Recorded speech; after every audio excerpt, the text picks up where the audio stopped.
Hi everyone, in front of me I've got CROSSCALL Core M5 and let me share with you how to reset up preferences on this device.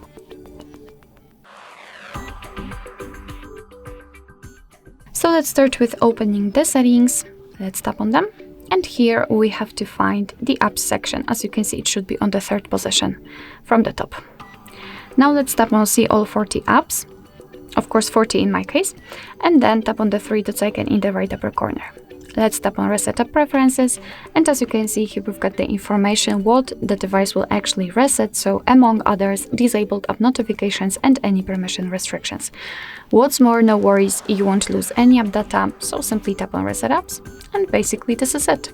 This is how to reset app preferences in this device. Thank you so much for watching. I hope that this video was helpful, and if it was, please hit the subscribe button and leave the thumbs up.